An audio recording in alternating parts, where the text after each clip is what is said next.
Thank you very much. House Chair, I understand why the representatives of imperialist forces will want to silence this voice.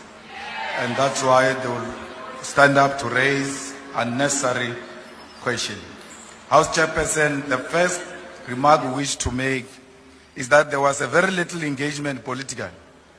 If anything, people want to blackmail us about aid and all sorts of things.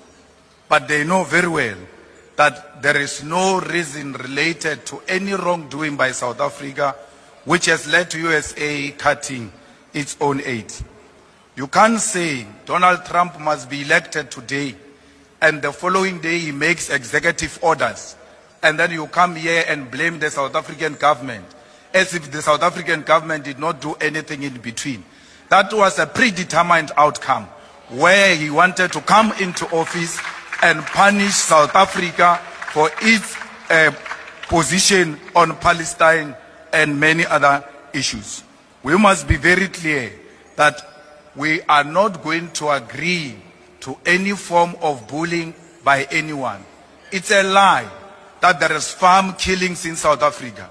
Actually, those who are married in farms and owning farms, they kill each other for money, for policy money.